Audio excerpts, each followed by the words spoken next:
Drosophila is considered a suitable material for genetic research. आज हम इस पे चर्चा करेंगे। अपने पहले इंडिपेंडेंट एसोर्टमेंट और क्रोमोसोमल थ्योरी पढ़ी थी। आज हम इसे आगे कंटिन्यूस में लेंगे। टी.एच. मॉर्गन एक साइंटिस्ट था। उसने और उसके दोस्तों ने देखा कि जो फ्रूट फ्लाई है Drosophila melanogaster, that is a very suitable material for genetic research. अगर हम जेनेटिक रिसर्च करें तो ये जो सबसे बढ़िया मटेरियल ड्रोसोफिला है। क्यों है? वाई? इसके बहुत सारे कारण हैं। सबसे पहला, it is harmless for experiment.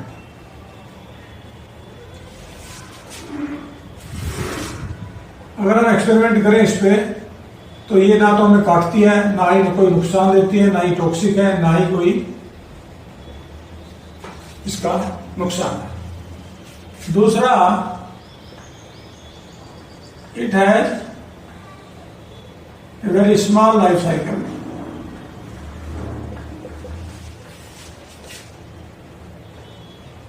Of about 2 week.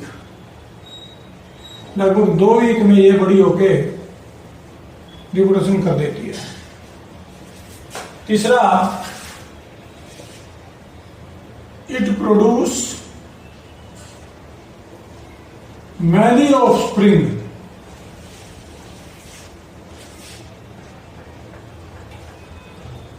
In each generation. हर बार बहुत सारे इसके जनरेशन पैदा होंगे। चौथा, it has sexual dimorphism. Male female को हम आसानी से पहचान लेंगे। फीमेल में ओविपोजिटर होता है पीछे की ओर, जो मेल में नहीं होता, which is seen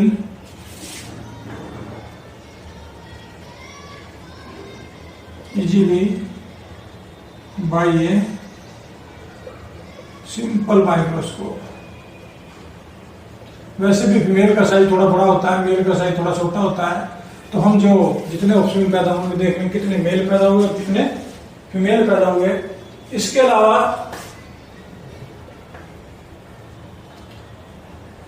it is easy to rear in laboratory. Lab में इसको पालना बड़ा आसान है। कैसे? हम मिनिमल मटेरियल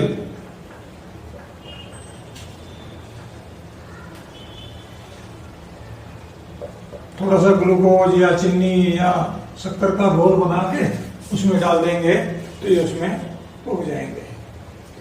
इसके अलावा it has many contrasting trait. इसमें करेक्टर भी कई डिफरेंट हैं। हम पता लगा लेंगे कि कौन सा करेक्टर बच्चों में गया है, अगली जनरेशन में गया है, नेक्स्ट में गया है, कौन सा नहीं गया। तो इसलिए ये हम इजीली देख सकते हैं। इसमें फिर इसमें वेरिएशन भी हेरिडिटरी कम आते हैं, तो जिस वजह से ये एक सुटेबल मटेरियल है जेनेटिक रिसर्च के लिए। इस कारण से ड्रोसोफिला पे बहुत सारे एक्सपेरिमेंट किए गए। वास्तव में मॉर्गन ने तो सारा का सारा एक्सपेरिमेंट ड्रोसोफिला पे किए और उससे उसने बहुत सारी जो जेनेटिक्स की प्रॉब्लम थी उनको सॉल्व किया। इसके बाद कुछ कॉम्प्लिकेसी आई। वो कॉम्प्लिकेसी जिनको मेंडल नहीं ढूंढ पाया था, मेंडल के टाइम को नहीं थी। जैसे एक कॉम्प्लिकेसी आई लिंकेज।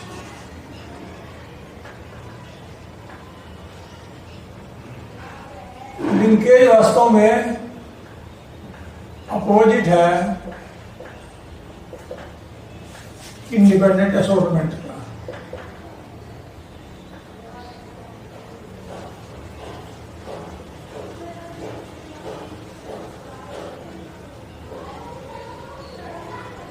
मेंडल का जो डायहाइब्रिड क्रॉस था उसमें आपको ध्यान होगा आर आर वाई वाई में जब हम इसका क्रॉस करते हैं तो अगली जनरेशन में 9:3:3:1 की रेशो आती है। और इसमें 2 टाइप के रिकम्बिनेंट आते हैं, नए कॉम्बिनेशन आते हैं जो पेरेंटल में नहीं थे। वो कौन कौन से थे? राउंड ग्रीन और रिंकल्ड येलो। आपको ध्यान होगा हमने इस क्रॉस में पेरेंटल कौन कौन से लिए थे? एक तो लिए थे हमने प्योर राउंड येलो जिनका जीनोटाइप RRYY था। एक हमने लिए थे रिंकल्ड ग्रीन जिनका जीनोटाइप ये था। और इनके क्रॉस के बाद ये बने थे, जब दोनों को क्रॉस किया तो ये F1 जनरेशन में ये बने सारे के सारे राउंड और येलो बने सारे, क्योंकि राउंड और येलो डोमिनेंट था। और ये हेटेरोजाइगस थे, हाइब्रिड थे। और जब इनको क्रॉस करवाया तो उसमें हमने डायहाइब्रिड क्रॉस में लिया था। मेंडल का जो डायहाइब्रिड क्रॉस था उसमें हमने ये क्रॉस लिया था। आपको ध्यान होगा चेकर बोर्ड भी बनाया था। In that dihybrid cross this ratio was 9:3:1। Mendel was very lucky. Mendel अच्छा था क्योंकि इंडिपेंडेंट असोर्टमेंट का केस था, लेकिन बाद में एक्सपेरिमेंट किया गया कि कई क्रॉस में ये रेशो वेरी करती है। Sometimes the ratio 9:3:3:1 do not achieved. ये रेशो नहीं आती, इससे डिफरेंट रेशो आती है। इंडिपेंडेंट असोर्टमेंट हमने क्या माना था? आर आर वाई वाई 4 तरह के गैमेट बनाएगा। R Y R Y R Y और ये 4 तरह के गैमेट बनाएगा। अगर हम इसको चेक करें, अगर हम इसका एक टेस्ट क्रॉस करें, इसको आर आर वाई वाई से क्रॉस करें तो क्या होगा? आप देखें आर आर वाई से एक ही तरह के गैमेट बनेंगे। और अगर हम इसको इससे क्रॉस कर दें तो क्या बनेगा? R R R R R R और यहां बनेंगे। अगर इंडिपेंडेंट असोर्टमेंट इसमें होता है तो ये 4 टेस्ट क्रॉस में ये कैसे होंगे? Round yellow. और इक्वल रेशो में बनेंगे। ये होंगे राउंड ग्रीन, ये होंगे रिंकल्ड येलो और ये होंगे रिंकल्ड ग्रीन। सीधा सीधा मतलब क्या हुआ कि in case of independent assortment all will be obtained the same ratio 1:1:1:1। आप देखें हमें 4 तरह के मिल रहे हैं, थे हमारे पास 2 तरह के। ये कौन सा था? ये था रिंकल्ड ग्रीन। हमने क्रॉस किस में करवाया? रिंकल्ड ग्रीन में। और ये हमारे पास क्या था जिसके हमने क्रॉस करवाया था? आर आर वाई वाई वाला, ये था राउंड येलो। जब इनके बीच क्रॉस कराते हैं, टेस्ट क्रॉस हमने कराया ये हेटेरोजाइगस राउंड येलो और रिंकल्ड ग्रीन के बीच, तो क्या हुआ? राउंड येलो और रिंकल ग्रीन हमें मिले, ये तो इनको तो हम कहते हैं पेरेंटल, ये दोनों तो कैसे हैं पेरेंटल। और ये जो नए हमें मिले इनको हम कहते हैं रिकम्बिनेंट। ये तो थे ही नहीं हमारे पास, ये नए बने हैं, इनको कहते हैं रिकम्बिनेंट। यहां आप देखें दो ही पेरेंटल हैं, एक ये और एक ये, और दो ही रिकम्बिनेंट हैं। इसका मतलब क्या हुआ,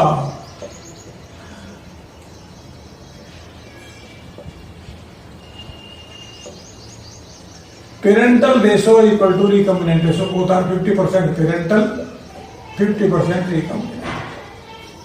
If in any test process this ratio is obtained, both equal parental as well as recombinant, then it is known as independent assortment. ये तो independent assortment है। independent assortment में हमें क्या होगा, recombination 50% रिकम्बिनेंट और 50% पेरेंटल। पेरेंटल भी 50% होंगे और ये रिकम्बिनेंट भी 50% होंगे टेस्ट प्रोसेस में। लेकिन ऐसा देखा गया in many cases this ratio varies, parental ratio exceeds parental more than 50%, जहां भी हो जाएंगे मोर देन 50%, और रिकम्बिनेंट लेस देन 50%। टोटल तो डैड ही होना है, recombinant less than 50%, then it is known as linkage. इसका मतलब क्या हुआ कि इंडिपेंडेंट असॉर्टमेंट नहीं हुआ। एक कॉम्बिनेशन वाले ज्यादा बने हैं, दूसरे कॉम्बिनेशन वाले रिकम्बिनेंट वाले कम बने हैं, तो ऐसे केस को हम कहते हैं linkage. Therefore, later it was found that linkage is also seen in different gene. Gene में लिंकेज पाई जाती है। अगर लिंकेज है तो इसका मतलब independent assortment do not occur, there is no independent assortment. It was found that independent assortment do not occur in many genes. There the recombinant ratio is different than the parental ratio. Recombinant ratio is less, parental ratio is more, so it is known as case of linkage. And later many genes were found to be linked. Those genes which show linkage are called linked genes. So in this respect Mendel was very lucky that he could not observe linkage, so his ratio, his experiment, his mathematical calculation was found correct. But after Mendel many cases were found where this ratio is not obtained, the ratio is different, their parental ratio is greater than the recombinant ratio. When parental ratio exceeds the recombinant ratio, it is known as a case of linkage. तो linkage हम कब कहेंगे, जिसमें parental ratio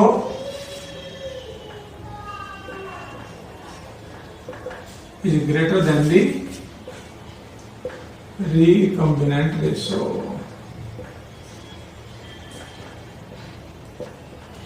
बहुत बार ऐसा होता है, जैसे अभी मैंने बताया था कि क्रॉसिंग ओवर हो रहा है, यहाँ आर जीन है, यहाँ वाई जीन है, इकट्ठे आ जाते हैं, नजदीक आ जाते हैं। और जब इनमें क्रॉसिंग ओवर होता, इधर स्मॉल आर है और यहाँ स्मॉल वाई है, यहां से क्रॉसिंग ओवर होता तो आर और वाई एक ही तरफ चले जाते दोनों, और ये एक तरफ चले जाते हैं। तो अगर gene close on the same chromosome,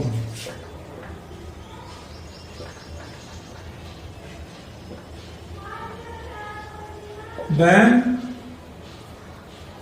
they show linkage। तो इनमें क्या होता है, लिंकेज होती है। लिंकेज का मतलब यह है कि वो जीन बड़े पास पास हैं, पास पास होने की वजह से वो एक ही क्रोमोसोम पे चले जाते हैं, this was the case of linkage. इसका डिटेल थोड़ा और वर्णन हम नेक्स्ट लेक्चर में करेंगे। अभी आप इतने को समझें। Thank you. ओके।